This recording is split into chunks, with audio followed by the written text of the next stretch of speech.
Olá, bom dia, tudo bem? Nessa conferência de Hegel, eu vou falar sobre os momentos da justiça na visão de Hegel. Um dos fatores primordiais da filosofia do direito de Hegel é a vontade, a qual constitui o início da filosofia do direito para Hegel, possuindo como finalidade a liberdade, versando o sistema jurídico sob a concretização da liberdade, ressaltando que esta possui distintas fases de desenvolvimento, as quais dão origem à diversidade de formas do direito, vindo o direito a evoluir-se em conformidade com as formas da liberdade. A ideia do direito está no conhecimento do seu conceito e sua realização, sendo o objetivo da ciência filosófica do direito para Hegel. Segundo Hegel, na filosofia do direito, deve haver uma progressão. Podemos constatar três distintos momentos da liberdade no que tange a filosofia do direito, para que possamos verificar a plena realização da vontade, quais sejam: pela sua imediatez, onde o indivíduo se reconhece na coisa, possuindo contato direto com o objeto, onde as coisas são como elas são para mim, direito abstrato. Posteriormente, temos um momento denominado de mediação, no qual o indivíduo começa a diferenciar a vontade dela mesma e começa a reconhecê-la como tal, moralidade. E, por fim, o momento em que a vontade se determina, eticidade, ou seja, da unificação da imediatez com o reconhecimento, digo, do imediato com o imediato. O objeto da filosofia do direito para Hegel é a própria vontade exercendo-se livre. Para Hegel, o Estado é a unidade da vontade universal e da subjetiva. É a unidade ética organizada e, portanto, o Estado e a lei maior dele emanada, a Constituição, representariam a liberdade concreta efetiva. O Estado é a expressão do mais alto poder jurídico. Como soberano, o Estado detém o poder de decisão sobre a eficácia das normas jurídicas. Em uma sociedade política, o conceito jurídico-político de soberania indica o poder de comando em última instância, representando assim a racionalização jurídica do poder, transformando o poder de fato em poder de direito. A soberania encontra-se vinculada à realidade de política e com o fenômeno da globalização, a teoria da soberania é colocada em crise, expandindo-se a crise do Estado de Direito, não conseguindo mais o Estado proteger e controlar o seu território, e tampouco assegurar a legitimidade de suas decisões para desenvolver um projeto político.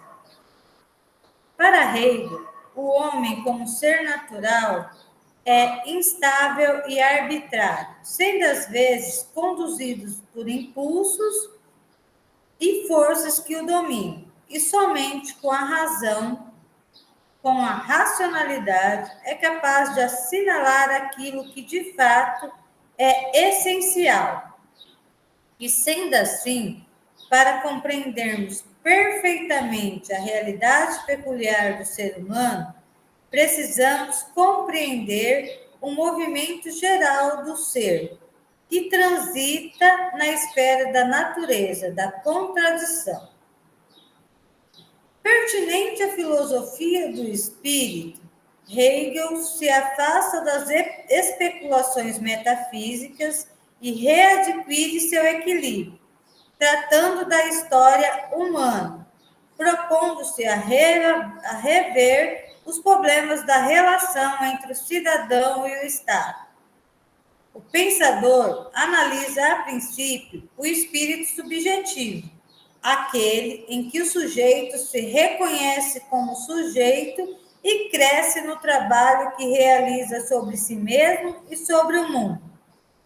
Posteriormente, averigua o espírito objetivo, o espírito compelido em alcançar sua liberdade nas condições exteriores, ou seja, nos costumes, na política e no direito. Devendo, todavia, cada pessoa se comprometer e ir além da sua mera particularidade.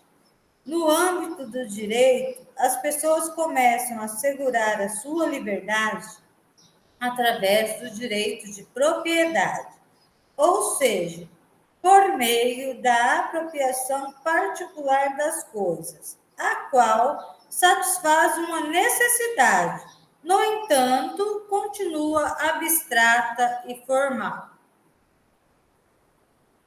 Hegel, almejando traçar uma representação do mundo moderno, elaborou o conceito de eticidade, ou vida ética.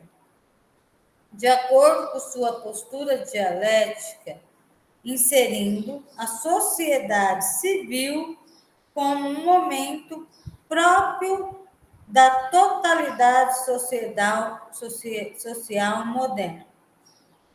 Ainda que o Estado se apresentasse no sistema hegeliano como expressão máxima da universalidade em si e para si e da própria totalidade ética.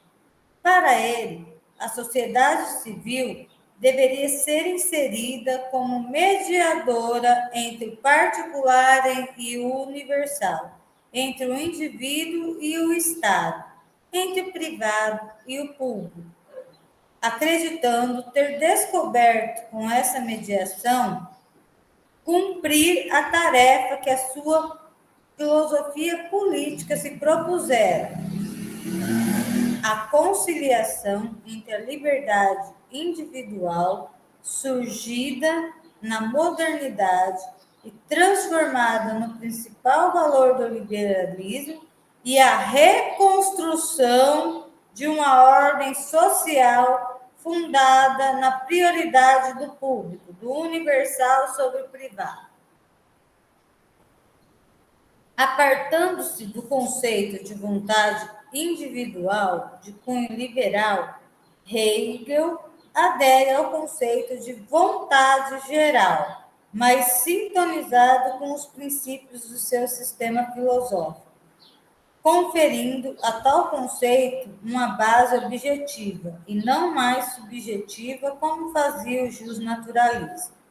Assim, para Hegel, a vontade geral, em seu processo de exteriorização, passa por um processo de determinações históricas que transcendem a ação dos indivíduos e seus projetos singulares. A vontade geral não advém de um postulado moral, é um componente ético, o qual emana de uma comunidade objetiva de interesses produzidos pelos movimentos da realidade, o qual se estabelece aos indivíduos independentemente da consciência e do desejo dele, embora utilize desses mecanismos para sua realização. Nesse contexto, a forma inicial da eticidade, a primeira forma objetiva universalizadora de interesses é a família, ou seja, a primeira esfera do ser social que define regras comunitárias de ação para seus membros. A terceira e mais universal forma da eticidade seria o Estado, definido como totalidade ética. E entre a família e o Estado aparece, pois, como figura relativamente autônoma a esfera da sociedade civil, denominada por Hegel como sistema de necessidades do trabalho. Para Hegel, o Estado não é o resultado de um contrato, e muito menos um acordo de indivíduos para garantir suas propriedades e prosperidades. Isso podemos encontrar no Princípios da Filosofia do Direito, parágrafo 100. Sua existência é uma essencialidade, cuja história se realizou por determinação da razão. Isso significa dizer que o Estado é uma necessidade, a qual se concretiza por meio de uma Constituição, a qual é formada por um sistema de instituições. Isso está no parágrafo 265 da Filosofia do Direito. Logo, a racionalidade do Estado exige que a justiça seja o seu grande objetivo, como princípio capaz de organizar a sociedade civil, pondo fim à prevalência dos interesses particulares como campo de batalha dos interesses individuais sobre os universais. Parágrafo 289 da obra já mencionada. A teoria democrática de Hegel desconfia de decisões de maioria sem a organização ou a sistematização em um órgão. Ele acredita que a lei e a Constituição exercem o papel de balizadores e limitadores da arbitrariedade. Pela leitura que fazemos de Hegel, verificamos que ele não era muito favorável à democracia direta, e sua divisão de poderes na instituição propriamente política e administrativa de deliberação reside nos poderes legislativo, governamental e monárquico. Ressaltamos que o imperativo do direito para Hegel é ser uma pessoa e respeitar os outros como pessoa. Hegel, página 56 de Princípios da Filosofia do Direito. E isso efetivamente, e se isto fosse efetivamente feito e realizado, não veríamos tanta corrupção, tantas desgraças como constatamos atualmente, onde percebemos claramente a busca pela realização do interesse particular, pouco preocupando-se com os anseios sociais. Se de fato os interesses sociais fossem colocados acima dos particulares, como anseia Hegel, uma vez que sou membro da sociedade e a melhoria nessas obtidas terão reflexo na minha vida, com certeza teríamos uma sociedade melhor e não estaríamos na crise que hoje nos encontramos. Mas, infelizmente, esse não é o pensamento predominante. Certo? Então, aqui, em síntese, falamos sobre os momentos da justiça na visão de Hegel, que está relacionado à liberdade, que seria o direito abstrato, a moralidade e a eticidade, certo?